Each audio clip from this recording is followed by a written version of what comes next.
Alors, chers amis, j'espère que vous allez bien. Ravi de vous retrouver pour une nouvelle vidéo, toujours pour le meilleur du Barça. Comme vous le savez actuellement, ça cale. C'est quoi le problème? On le verra ensemble dans cette vidéo, juste après l'intro.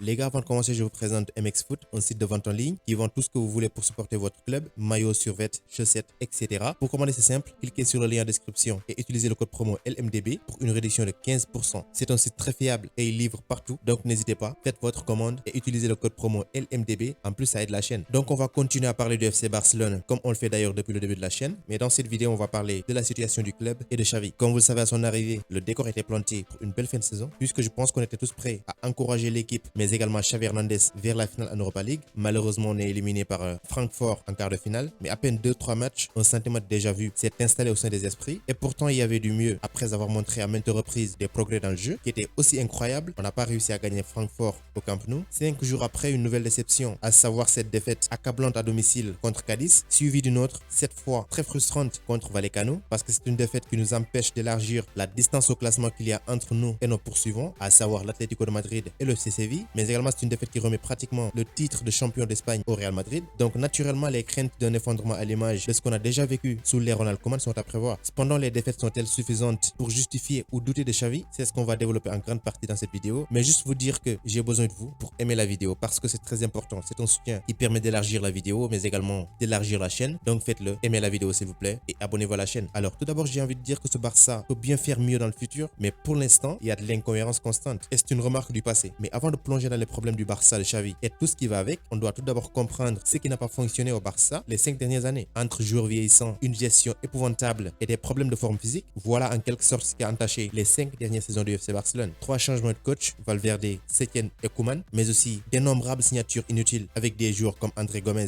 Coutinho, etc. Donc avec tout cela, le Barça était encore pire qu'avant. La vie continue, les problèmes s'enchaînent et la crise économique vient s'ajouter à tout cela, limitant les capacités du club à acheter des joueurs dès lors que Xavi a pris les rênes du club. Mais durant cette période d'instabilité, il y a un facteur qui est resté constant et inchangé, c'est l'absence d'une identité cohérente. Alors qu'Ernesto Valverde gagnait pratiquement ses matchs et les classicos également, il y avait un trou noir qu'il fallait à tout prix boucher. C'est qu'à son temps, l'équipe gagnait certes, mais elle perdait des matchs capitaux et qu'il ne fallait pas perdre, comme ce fut le cas en 2017 avec ce match face à l'AS Rome, en 2019 contre Liverpool, faisant de l'équipe donc un réel gâchis. Les joueurs qui faisaient trembler le monde sous Guardiola devenaient lentement des joueurs lambda et méconnaissables sous des coachs comme Setien et Ronald Koeman. Pendant ce temps, on pouvait compter uniquement sur les prouesses individuelles qui régnaient en maître et la cohésion d'équipe était pratiquement détruite. Et ce que je peux dire par là est que le Barça a fait l'erreur de ne pas développer les joueurs autour d'un système, mais développer un système autour d'un joueur, à l'occurrence Messi. Bien que c'est une idéologie qui nous a permis de remporter 1 ou 2 matchs occasionnels, elle n'a pas donné de résultats par la suite. Preuve en est qu'à la fin de l'ère Koeman, les attentes étaient passées de gagner des trophées à tout simplement gagner des matchs face au gros du championnat, ce qui n'était jamais arrivé à Koeman, mais également gagner des matchs pour uniquement jouer la Champions League. Donc en novembre, avec l'arrivée de Xavi, on a tous constaté un changement dans ce sens, parce qu'avec Xavi Hernandez, on a commencé quand même à enchaîner les bonnes perfs et les victoires, et surtout avec une attaque de feu. Et aussi même la défense qui était catastrophique s'améliorait et la confiance revenait tout doucement. Dans cette optique, tout Barcelone considérait que Xavi a commencé son règne sans le plus grand joueur de l'histoire du Barça, à savoir Messi, et son travail devenait d'autant plus impressionnant. Maintenant, en 2-3 matchs, tout le travail qu'il a fait jusqu'ici est vu par certains fans comme du néant, mais je pense qu'en ce moment, il est injuste de porter des jugements envers Xavi Hernandez ou qui que ce soit, encore moins prématurément. Il a pris les rênes du club il y a 6 mois seulement, sans tenir compte de l'absence de Messi. Que serait ce Barça avec un joueur comme Messi et Xavi à la tête? Je pense que son projet allait bien marcher sans problème, parce que quoi qu'on puisse dire, le départ de Messi du Barça a des répercussions négatives sur le club. C'est très facile à comprendre, parce que lorsque les choses devenaient très difficiles, voire impossibles à réaliser, il y avait tout le temps un Léo Messi disponible pour relever le Barça. Par exemple, l'an passé, il a été meilleur joueur du Barça avec 30 buts et 9 passes. Cette saison, le plus proche de Messi, c'est sans doute Memphis Depay avec 10 buts, ou encore Ousmane Dembélé qui ne marque pas assez, mais est un joueur très important avec 11 passes en championnat. Alors il y a une ligne très fine entre avoir des joueurs gagnants et devenir devenir trop dépendant de joueurs. C'est ce qui nous arrive avec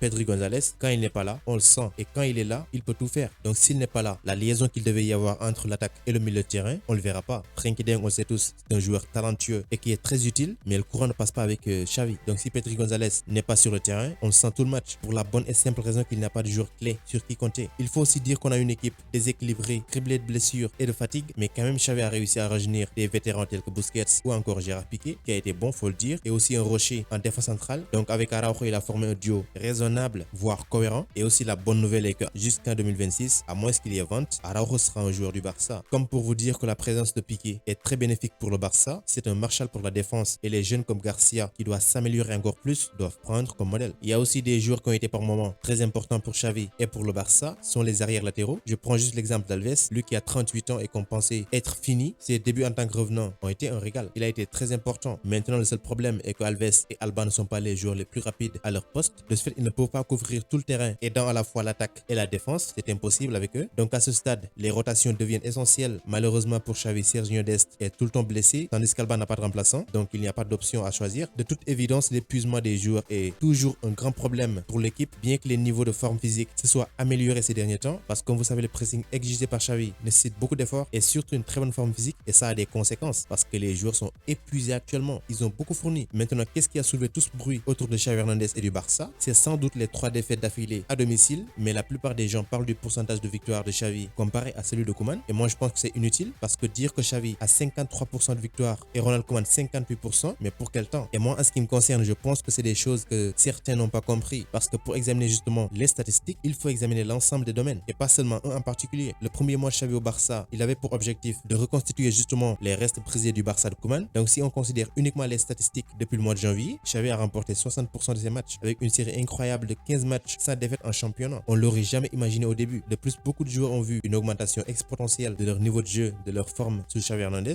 Ousmane Dembélé par exemple, il a atteint le double de ses passes pour la première fois de sa carrière à Barcelone et n'est qu'à un petit quelque chose de son meilleur décompte en carrière parce que jusque là son pourcentage de passes est de 0.56. Donc si on voit Dembélé aussi performant sur le terrain, c'est en grande partie grâce au coach. Il n'est pas le seul à s'améliorer, même s'il est critiqué à chaque match. Ter Stegen aussi est en route vers le réveil. Aubameyang également s'est épanoui sous Xavi, lui qui était indésirable à Arsenal. Avec ses 9 buts en 11 matchs, il a été très important pour le Barça. Ferran Torres, Pedri Gonzalez sont des joueurs également essentiels à la dynamique de cette équipe du Barça. Même si Ferran Torres est tout le temps critiqué, il peut être un joueur clé du Barça dans le futur. Maintenant, je sais que individuellement, ça reste, mais dans le collectif, il est très important. Et je pense qu'on doit changer la mentalité qui anime beaucoup de fans du Barça. C'est-à-dire que quand ça va mal, on oublie tous les efforts fournis par le coach, par les joueurs et critiquer le coach lorsqu'il ne le faut pas. Si vous l'avez oublié, je vous le rappelle, Xavi a pris un Barça qui espérait à un moment donné jouer uniquement à la Champions League l'année prochaine. Il a pris un Barça qui avait besoin de se relancer et surtout de nouveaux joueurs mais qui n'avaient pas les moyens pour les acheter. Donc il a dû compter sur des joueurs arrivés librement et des joueurs de l'équipe B, à l'instar de Garcia, Ferran Jutgla, Abde, Aubameyang et Adama Traoré. Donc avec ces joueurs, il a réussi à gagner des matchs que Koeman n'a pas réussi, comme le match contre l'Atlético de Madrid ou encore le Real Madrid. Et à chaque fois, c'est des scores très lourds, maximum 4 buts. Et s'il a pu le faire, c'est parce qu'il a les capacités requises pour entraîner le Barça. Et dans le futur, il pourra compter sur des joueurs issus de la formation de base parce que des mesures très importantes sont prises pour restaurer la confiance à la Masia afin qu'elle puisse rendre le Barça à nouveau compétitif, mais aussi durable. Mais avant tout, il faut construire sur la base de Johan Cruyff. Mais il faut savoir que Xavi va ajouter son propre flair pour mettre en place une équipe prometteuse, durable et surtout capable de défier n'importe quelle équipe en Europe. C'est ce qui nous permettrait d'espérer gagner à nouveau des titres comme la Champions League, mais c'est un travail qui nécessite du temps. Il faut de la patience à toute chose et personnellement, je pense qu'ignorer tout le travail acharné qu'il a fait sur la base de 2 ou 3 mauvais matchs, pour moi, c'est injuste et ingrat. Après des années d'instabilité, que ce soit en Ligue des Champions ou encore en championnat, je peux dire, moi, en ce qui me concerne, que le Barça est sur la bonne voie. Les joueurs soutiennent le coach, les dirigeants pareillement, et pourquoi pas nous. Il est temps que les fans fassent également confiance au manager et le pousser vers l'avant. Je pense que c'est mieux de critiquer et de dire à chaque fois du n'importe quoi. Donc c'était tout pour cette vidéo. Merci de l'avoir regardé jusqu'à sa fin. Continuez à vous abonner à la chaîne, mais n'oubliez pas d'activer la cloche de notification. Vous êtes les meilleurs. Ciao, à bientôt.